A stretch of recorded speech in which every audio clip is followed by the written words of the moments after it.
Good afternoon, brilliant people. This is again Chabert Bragaza, and welcome to Chabert Talks. In today's conversation, mga my dear, I believe makarelate mo ani kasagari. Kay life magini siya ang akong i-share sa inyo karon. Mo ni siya realidad sa atong kinabuhi.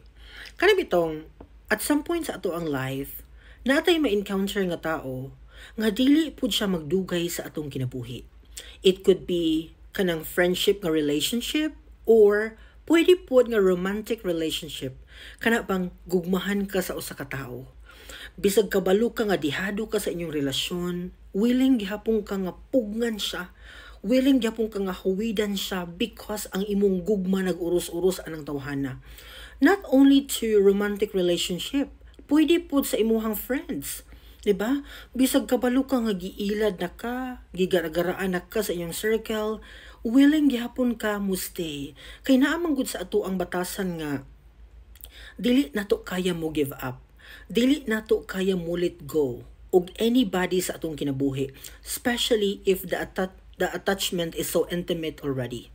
Kana bang naa na gid mo'y lalom nga pinagsamahan ana nga tao.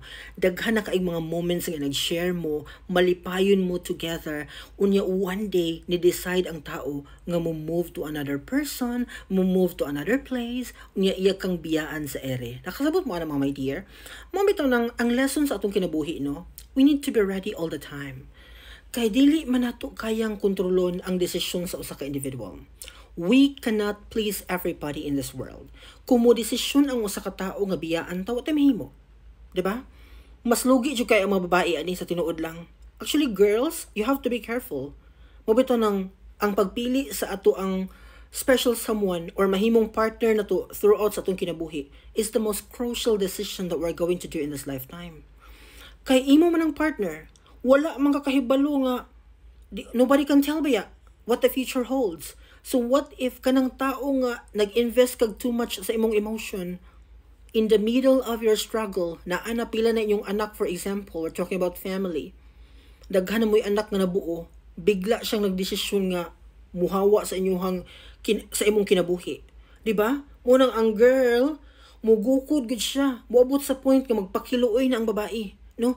For the sake of the family, sa mga anak, mga children nga nabiktima sa maling desisyon nga atong gibuhat. Aduna tay chance nga mo decide.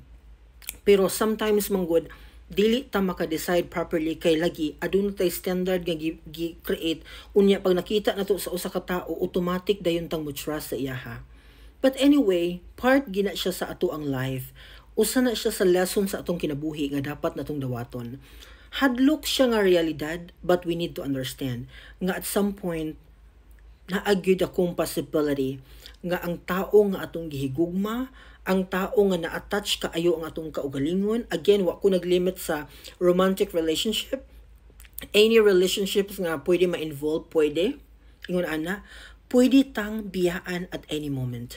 Munang ako no, sa akong level karon sa akong edad, ako yung gi-inject sa akong mind all the time. Na ako'y mga close friends, na ako'y, at some point, we have to say, mga karelasyon in the past, no, romantically speaking, na apo ko'y mga ang mga moment before. Pero, naka-learn yun ko nga, kailangan giday natong tudluan atong kaugalingon nga mulit go to somebody nga nahimong part sa atong life, kay dito rataman ang iyang chapter sa atong kinabuhi. Sakit dawaton, but we need to accept.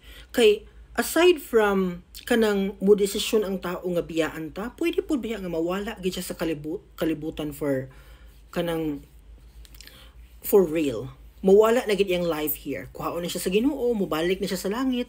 Pwede po na siya nga instances nga mao'y mahimong dahilan nga mawala siya sa ato ang kinabuhi. Munang kamo, tudlui inyong kaugalingon nga mo give up, mo let go og mga tao. Especially if wala na nato nakita ang ilahang love sa atua.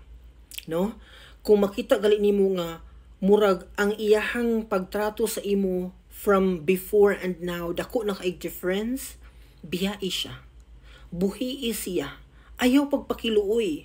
Sakit sayon ka iingon no, tama. Moingon magid mo sa ako nga, sir, dali ragig kaay na siya ibungat sa baba, dali ragig kaay na siya isulti, tama. Pero pag moabot na ka sa sitwasyon, grabe baya giding lisuda himuon. Niagi ko ani before, naapog ko yung mga panahon sa una nga nagpakiluoy ko to somebody else para lang makuha na ko ang kind of treatment nga akong na-feel when we were together. Katong mga early years sa amo ang panag-uban. Pero niabot ang point nga nakaamgo ko nga, why do I need to do this? Wala ko naluoy sa akong self, kay grabe na gid akong as in. Kanang murag, gi-reject na nako kung kaugalingon ba. Tanan-tanan na lang, kaya na ko i-give up for the sake of that person. Pero at the end of the day, nakarealize gid ko nga, wala gi forever sa atong kinabuhi. No? Walay forever sa atong kinabuhi. Tanan mga wagtang gid siya. Wala ta kabalo kanus-a, pero kabaluta nga kanang tawhana mawagtang gina siya sa atua. At the moment nga kailangan na niyang mo give up or mawala sa ato ang life. Munang acceptance mang my dear, dawato na to nga ang kinabuhi naka-design gid siya nga ingon anak. Dili nato kailangan i-force ang sitwasyon. Usa pod ni siya nga dapat natong masabtan. Kay aduna tay mga tinguha, pero ang plano sa Ginoo mao bayay pinaka-powerful.